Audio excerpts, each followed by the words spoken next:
Assalamualaikum warahmatullahi wabarakatuh. Alhamdulillahi rabbil alamin. Wassalatu wassalamu ala asyrafil anbiya'i wal mursalin Sayyidina Muhammad sallallahu alaihi wasallam wa ala alihi wa sahbihi ajma'in. Firman Allah subhanahu wa ta'ala, a'udzubillahi minasyaitonir rajim. Ya ayyuhalladzina amanu kutiba alaikumus siyam kama kutiba alal ladzina min qablikum la'allakum tattaqun. Yang bermaksud, wahai orang-orang yang beriman, diwajibkan ke atas kamu berpuasa sebagaimana juga diwajibkan kepada golongan yang terdahulu. Semoga kamu beroleh ketakwaan. Sadaqallahul azim.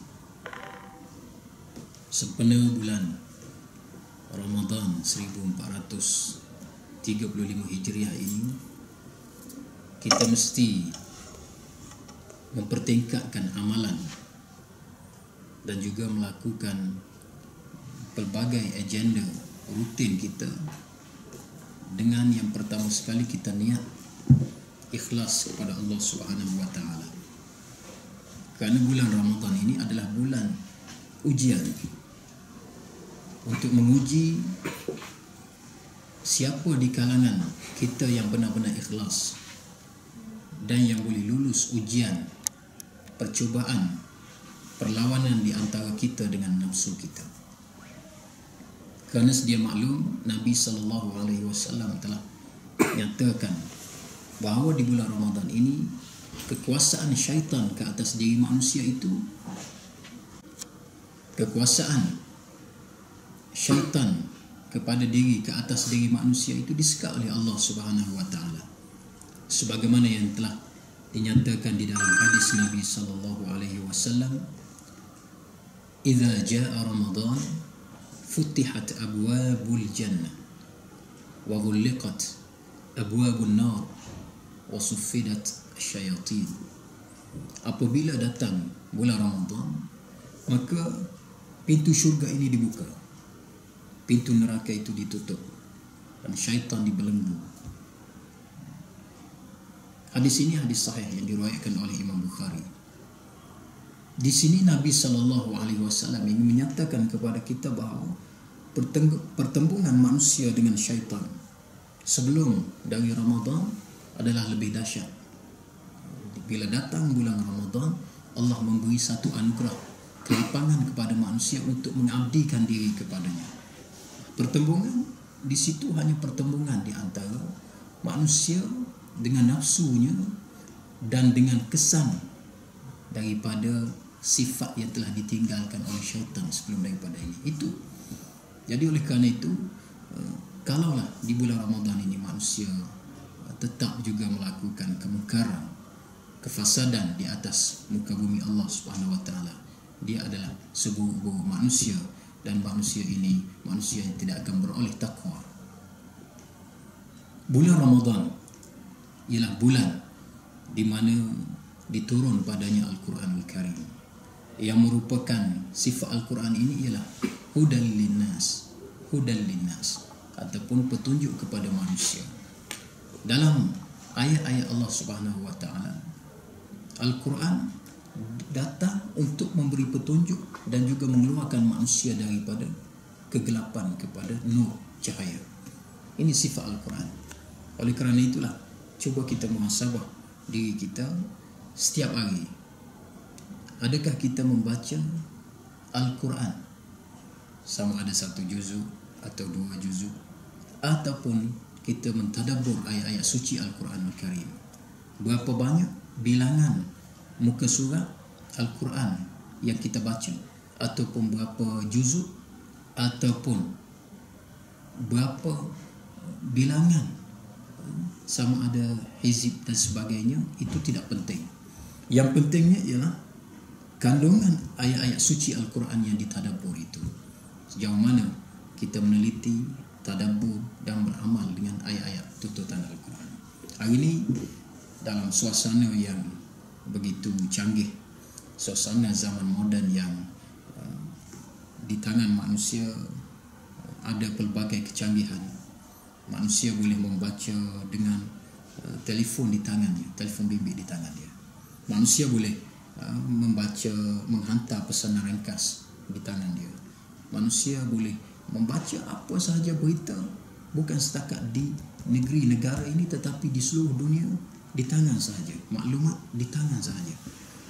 Boleh menghantar apa jua dokumen juga di tangan, dan boleh membaca Al-Quran juga di tangan di dalam perisian telefon bimbitnya. Sehingga kan kadang-kadang manusia melupakan untuk beradab dengan kitab Allah, kitab suci Al-Quran itu. Sehingga kan manusia dahulu yang sentiasa menjaga wudu, yang sentiasa kehidupan mereka berwudu, pada hari ini tak perlu lagi nak baca Quran dengan ada wudu, disebabkan perisian telefon bimbit tak perlu ada wudu. Jadi oleh kerana itu manusia pada hari ini dia kurang adab dia dengan Al-Quran, kurang adab dia semasa membaca Al-Quran. Sebab itu kesan daripada Quran kepada diri manusia itu kurang, yang menyebabkan manusia nak lahir sebagai manusia muttaqi, apatah lagi manusia muqarrabin, itu jauh.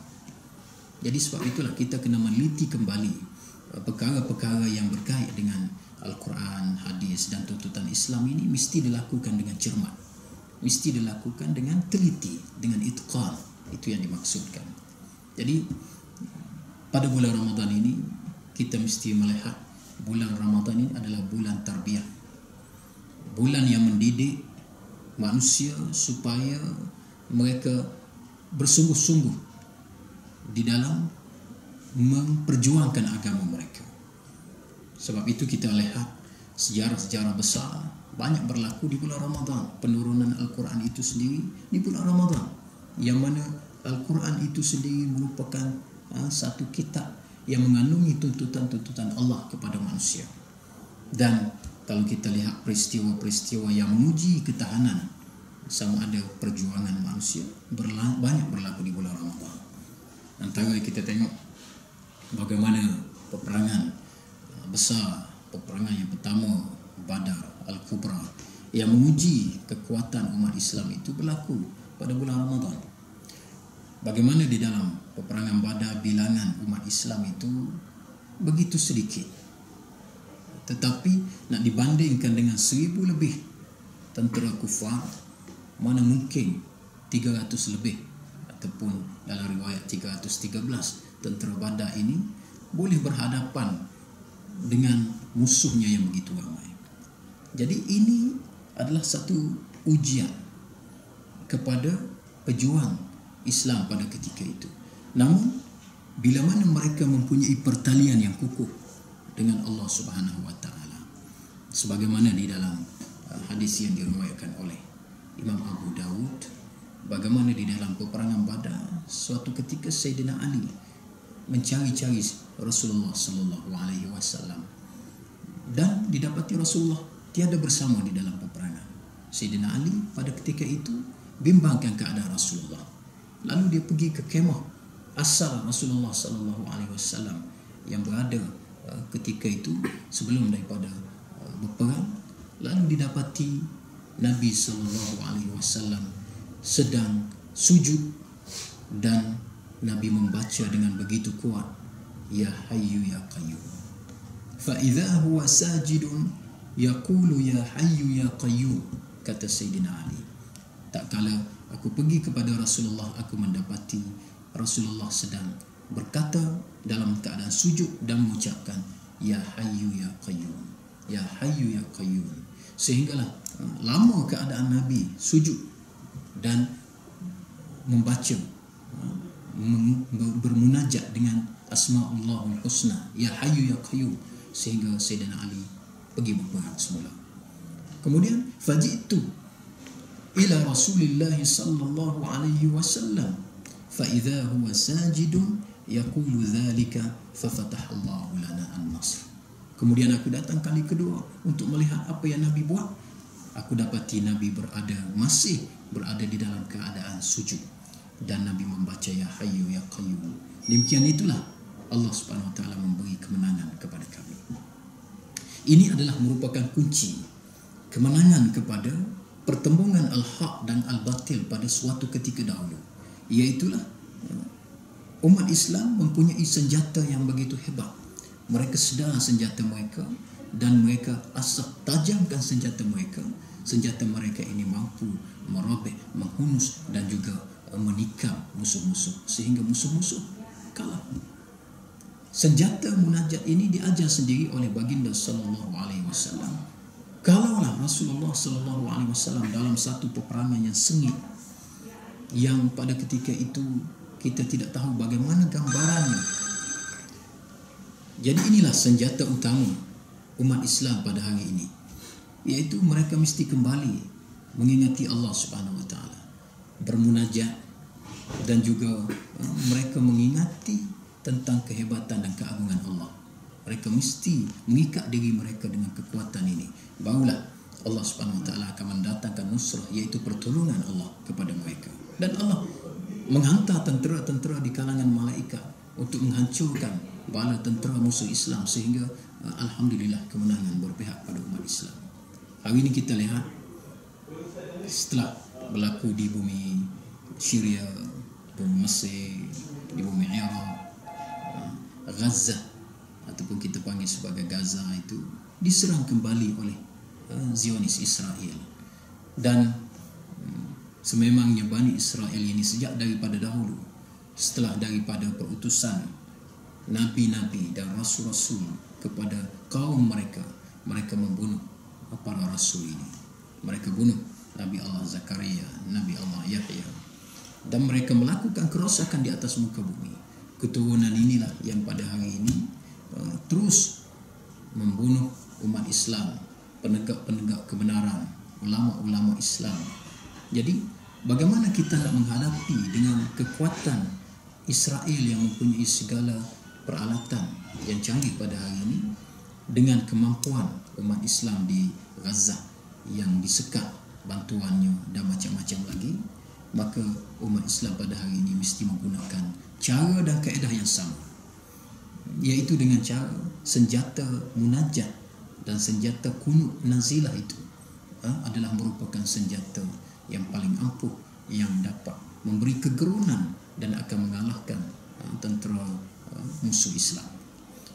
Oleh kerana itu, kalau kita lihat bulan Ramadan ialah bulan yang diberikan oleh Allah Subhanahu wa taala kemenangan. Ya, kemenangan di bulan Ramadan ini begitu banyak sekali. Dan antara sejarah peristiwa yang perlu diambil perhatian oleh umat Islam ini ialah melalui Perang Badar itu. Perang Badar ini biasanya kita banyak bercerita tentang kisah Perang Badar, kisah bagaimana Rasulullah sallallahu alaihi wasallam ini dengan membawa bala tentera yang tidak begitu ramai tapi telah berjaya. Hanya sekadar cerita dan hanya sekadar bagaimana kita melihat kemampuan mereka itu.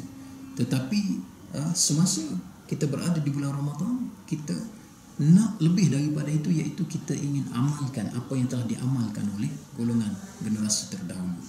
Dan pada hari ini, bulan Ramadan ini, kita harapkan kita dapat mempertikat amalan kita dari sudut pertama sekali takarrub kita dengan Allah Subhanahu wa taala.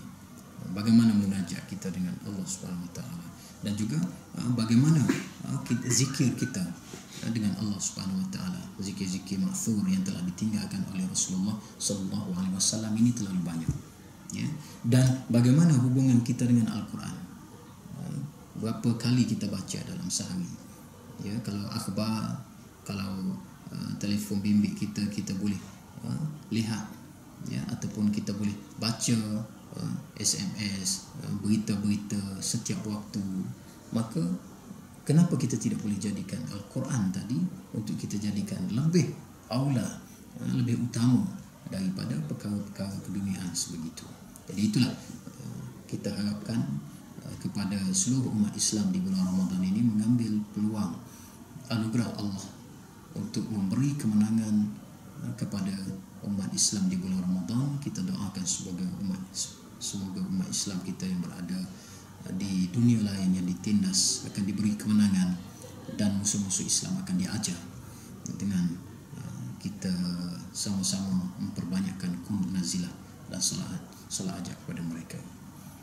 Qulu qawli hadza wa astaghfirullahal azim li wa lakum. Wassalamu alaikum warahmatullahi wabarakatuh.